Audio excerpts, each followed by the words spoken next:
Ya, kalau menurut saya pertanyaan itu sangat simplistis ya, sangat menyederhanakan masalah, eee, dan juga tidak punya, dimensi apa namanya, sejarah dan juga dimensi, empirik ya, untuk melihat, untuk menjawabnya gitu ya. Saya kira juga harus pertanyaan ini harus kaitkan dengan pertanyaan lain, apakah kapitalisme itu berhasil gitu. Kalau komunisme gagal, maka yang berhasil itu apa gitu. Itu yang pertama. Terus yang kedua itu komunisme sebagai apa?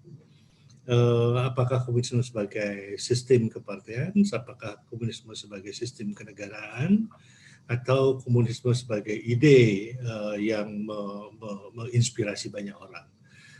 Kalau sistem kenegaraan, kita juga masih bisa memperdebatkan. Uni Soviet jatuh, juga kemudian Blok Timur jatuh, tapi jatuh bukan karena ideologinya, tetapi karena sistem kenegaraannya. Perang dingin, dan kemudian mereka jelas kalah. Jadi jatuhnya Uni Soviet itu adalah jatuh sebagai politik. Ya, sistem politik yang mereka kembangkan itu tidak sesuai dan tidak bisa bertahan dengan apa namanya waktu bersaing dengan negara-negara yang mengklaim dirinya menganut pasar bebas. Apakah tapi di Cina keadaan sama sekali lain.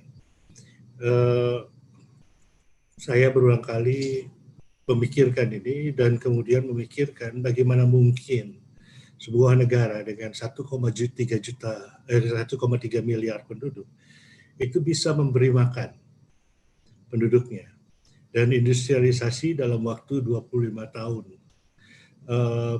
Hal yang sama juga terjadi di Vietnam yang baru memulai industrialisasinya sekitar 20 tahun yang lalu, tapi sekarang sudah menjadi salah satu kekuatan.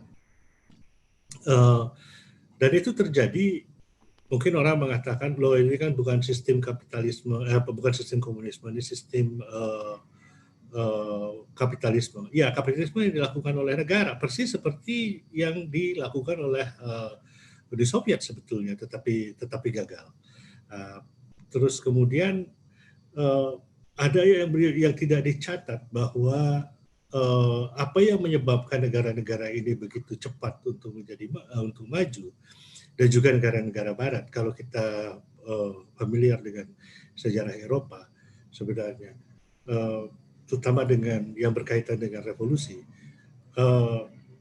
sistem ini mereorganisasi masyarakat, seperti yang terjadi di Cina, seperti yang terjadi di Rusia, terjadi di Perancis, di Inggris, dan juga di Jerman. Bagaimana mereka mereorganisasi kembali sistem kepemilikan tanah, sistem kepemilikan produksi. Tidak akan mungkin, orang mungkin akan mengatakan bahwa komunisme itu demikian kejamnya. Puluhan ribu orang mati ketika revolusi kebudayaan. Apakah itu perlu? Kalau tidak ada revolusi kebudayaan, tidak akan ada Cina seperti sekarang ini. Karena apa?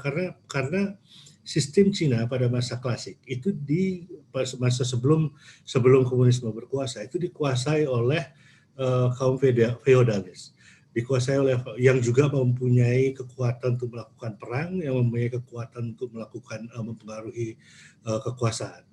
Sehingga apa yang terjadi adalah perang terus-menerus, kekacauan terus-menerus di Cina, dan kemudian sekarang yang mereka lakukan dengan sistem yang mereka ciptakan sendiri di bawah bendera komunisme, mereka meniadakan semua kekuatan ini, mereorganisasikannya kembali, meratakan lapangan permainan sehingga semua orang sekarang di bawah kepemimpinan negara bisa maju menjadi seperti sekarang ini, semua lebih cepat, lebih terkoordinasi, lebih rapi. Contoh paling mutakhir umpamanya, bagaimana Cina, bagaimana Vietnam melakukan pengorganisasian dirinya dengan begitu cepat dengan penanggulangan COVID-19 ini.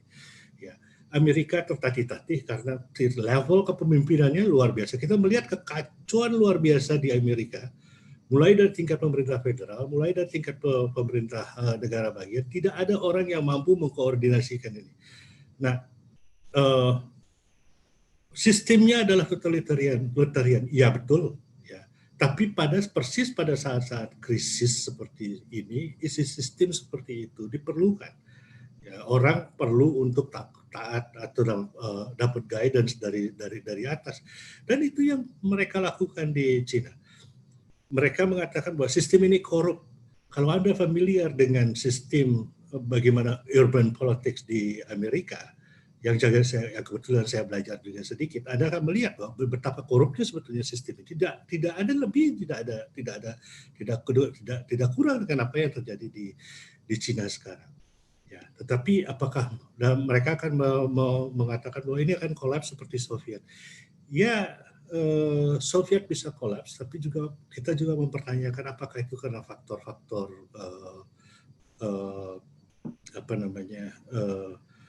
komunisme. Ya. Terus yang kedua, apakah komunisme ini gagal? Saya kira juga pada tataran ide terutama ini juga perlu dipertanyakan karena begitu banyak, karena gerakan ini menginspirasi begitu banyak orang. Ya, kalau kita mau jujur dengan sejarah, tidak akan pernah ada Indonesia tanpa ada kaum komunis tahun 20-an. Mungkin Anda bisa berbicara banyak tentang itu karena Anda mempelajari khusus soal itu. Ya, tidak akan ada negara-negara merdeka tanpa inspirasi sosialis. Jadi ide pertama dari komunisme dan sosialisme itu adalah emansipasi. Ya, jadi semua orang itu punya harkat dan martabatnya. Bahwa emansipasi itu adalah kata-kata yang paling kunci. Kalau kita lihat di hampir semua tulisan. Nah, terus kemudian sebagai ideologi apakah dia gagal? Sebagai ideologi itu adalah yang dipakai oleh orang. Kalau kita beranjak dari pemikiran Karl Mannheim, ya, ideologi adalah alat yang dipakai untuk mengorganisasi kekuasaan. Ya. Kapitalisme jelas punya, walaupun tidak mengatakan secara langsung gitu ya. Dan sebenarnya dalam kapitalisme itu juga tidak terlalu berhasil dalam hal ini. Kalau kita melihat kapitalisme ekstrim dalam bentuk libertarianisme sekarang ya, mereka itu ke libertarianisme itu kehabisan akal untuk menjustifikasi bahwa pasar bebas yang menentukan segala-galanya, semuanya free fall competition. Karena ini sama sekali tidak menarik orang, maka libertarianisme itu sekarang beralih. Kemana mereka pergi? Mereka pergi ke nasionalisme. Mereka pergi ke politik rasial. Ya, mereka pergi ke politik kanan yang mengeksploitasi identitas. Gitu ya. Nah, sementara di kiri, kita punya warisan yang paling baik itu dari Gramsci yang memberikan benar-benar bahwa ideologi itu tidak harus sebagai bangunan ide untuk mencari dan melestarikan kekuasaan, tapi hegemoni. Ya, bagaimana semua ini bekerja secara kasat mata gitu ya. Membuat bahkan cara berpikir kita gitu. Kalau saya melihat tanggapan-tanggapan di Facebook itu progres, orang mulai berbicara tentang mana bisa menegakkan sistem komunisme tanpa uang dan lain sebagainya. Di situ tuh hegemoni, orang dipaksa untuk berpikir dan tidak ada cara lain di luar itu, dipaksa untuk tidak berpikir secara kritis, melihat bahwa ada kemungkinan lain.